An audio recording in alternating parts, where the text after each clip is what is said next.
Hello folks, and welcome to Mod of the Year 2020. Yeah, sure, it's been a pretty rough year, I've got to admit, but the projects were fantastic over the last year, and I think it's about time that we crowned some champions. But to do that, firstly, you're going to need to know how to vote, because this vote is open to everybody. So in the description, you will find a link to the BitTech article for Mod of the Year, and in there, there is a voting form. You just need to fill out votes for 3 scratch builds and 3 Casemods to be eligible for one of the reader prizes. Speaking of which, Corsair are going to be offering a trio of Dark Core RGB Pro mice.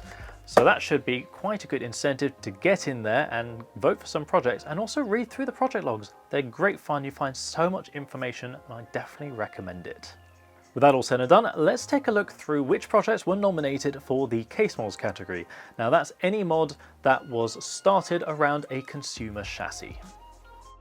Kicking things off, we have ALIENBASE, a project based on the old Alienware Aurora R4 chassis. Now, Alienware cases have a bit of a cult following in the modding world. They're sort of built like tanks and require extensive modding work in order to fit modern hardware. Thankfully, Alien was willing to put in the hours and set to work remodeling the entire interior alongside a chunk of the exterior too. This involved cutting panels to accept multiple radiators for the water cooling, along with constructing a brand new front panel from acrylic. Naturally, the motherboard tray also needed to go in order to accommodate standard ATX hardware. Extensive mods were also done to the power supply itself, with the internal LEDs swapped to green and an extension panel with sleeved cables added to the inside of the unit. This keeps the wires looking neat and turns the terminal connections into a design feature. The exterior of the mod was also then wrapped in hexagonal textured vinyl, and the inside fitted with a hardline water loop. Additionally, the build features a homemade infinity mirror inside, as well as a custom C14 power plug, handmade aluminium feet, and RGB blanking panels. One very fun element is a repurposed Dyson cyclone cover which supports the pump reservoir, resourceful and definitely fitting the theme. As you can imagine from the title, Borderlands mod is exactly that, a mod based around the Borderlands franchise. In order to match up with the theme, Robert set to work weathering the chassis and applying a paint job that matches the game's comic book style shading and textures. Now to do this, new acrylic pieces were cut and formed into plating details, then carefully chipped along the edges. After priming, they were then painted in layers, finished with dry brushing steps and highlights. The tricky part here is very much knowing where to stop applying more and more weathering. It's surprisingly easy to go too far and make a mess of things. Weathering parts is also not as easy as many make it out to be. You have to follow a real-world logic in order to be convincing. That is, weathering corners and edges more than panel centers, for instance, or adding grime to recesses and so on. Robert used these techniques carefully and made sure to preserve the flat shading and hard lines that make the game so recognizable. In order to match the outside, acrylic shrouds were also made for the motherboard and GPU, as well as a set of feet made from aluminium extrusions. The result is a PC that really looks like it popped straight out from the game. AKMod is back again for Mod of the Year, this time with his project in I.S.A.C chassis named The Cast. Now, as the project name would suggest, carbon fiber was indeed the theme of the day. However, thankfully, AK didn't make use of carbon DYNO vinyl for this one. Since the parts feature quite a few curves and corners, rather than wrapping, AK opted to go with hydro dipping instead. By using hydrographics, the pattern can evenly wrap around the tricky surfaces such as chamfers without resulting in ugly seams. The only real drawback is that since it's still not real carbon, it won't quite pick up the light in the same way. However, this is made up for by authentically wrapping around the surfaces properly. The look remains subtle despite being applied to the whole chassis. Now, being an AK project, of course there's plenty of machining work present too. Rather than use a stock FLT reservoir, for instance, he made his own version with cable routes built into the frame, and this was then also hydro-dipped to match the case. Additionally, he also made a Pommern aluminium pump top assembly themed to match the look of the FLT. Some real carbon fiber is also present too in the form of the tubing, which was paired with EK's matte black torque fittings for an industrial look. Splashes of orange complete the theme and provide that much needed contrast and vibrancy. Throughout 2020, we were treated to a good number of CyberPunk mods. However, whilst the game itself might have been a bit of a damp squib, thankfully Toru threw in his A game and came out with a cracking mod. Toru chose to base his mod on the samurai band in the game, so this called for a lot of bright and contrasting colours. Toru then set about stripping down his Inwin 925 and painting it a vibrant yellow. This paint job was then further carried onto the fans and then matched with decals on the CPU block via UV printing. A really interesting addition to this mod is the rear panel reservoir. Now distros and panel reservoirs are fairly common by this point, so what sets this one apart? Aside from interfacing with the case in a way that makes it seem like a stock feature almost, this was Toru's first major attempt at one. Additionally, instead of it being machined, it was laser cut. Now this is more of a choice based on available tooling, but it does show the different methods can be used. Laser cutting in particular is generally more locally available than CNC machining services and is almost always cheaper, which is worth bearing in mind if you'd like to give it a try yourself. To finish the mod up, custom cables were made in blue and yellow, and the custom loop connected with chrome-plated brass tubing. Of course, it wouldn't be complete without splashes of contrasting neon lighting scattered throughout the components as well. Project I.S.A.C by longtime BitTech member The Crapman was completed as part of Thermaltake's 2020 Casemod Challenge.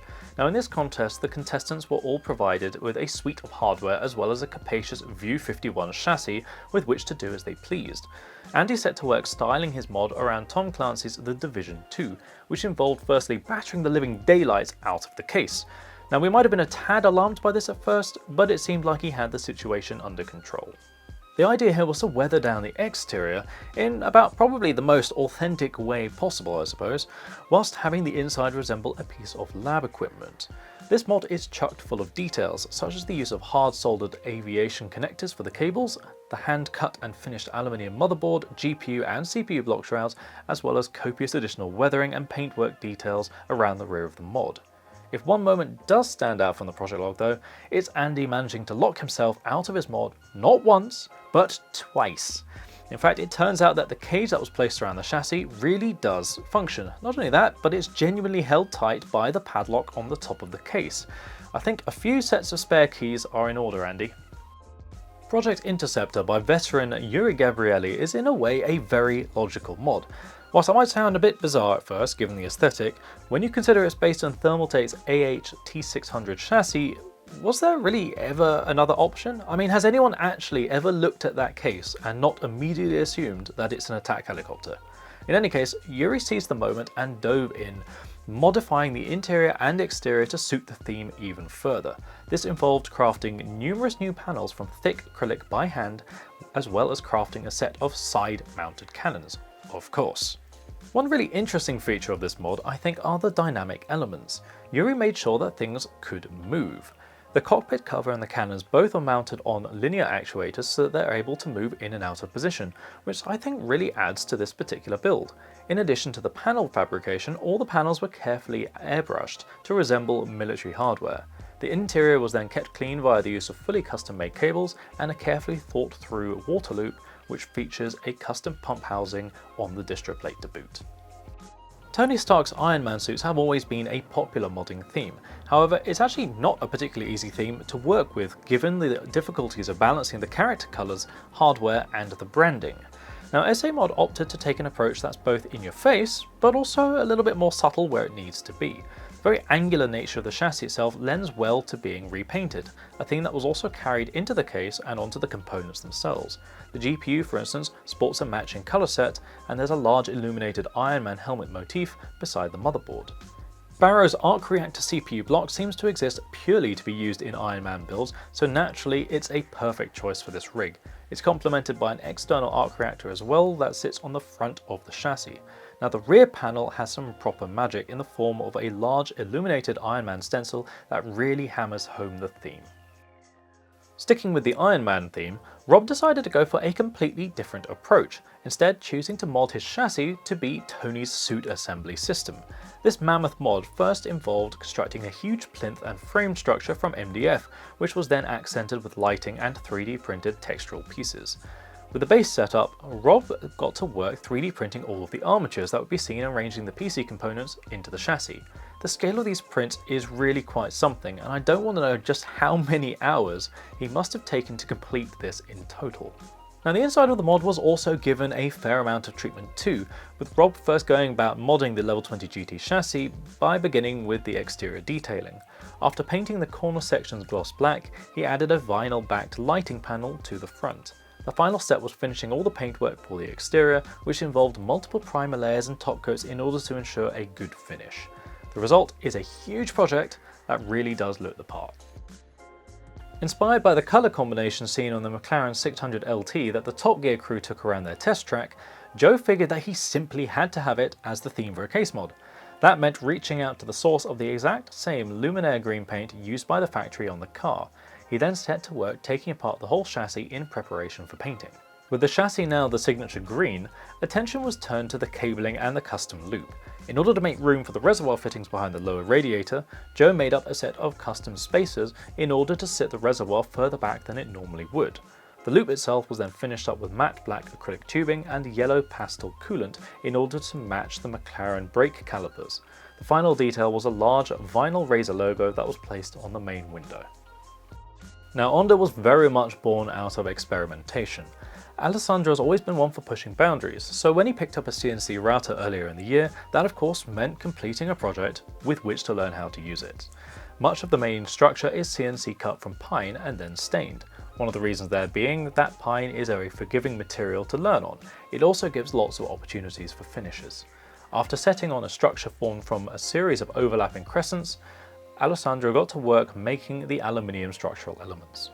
The crescents themselves are held in place using a series of metal rods, which rather precariously required the holes to be drilled into the sides of the panels.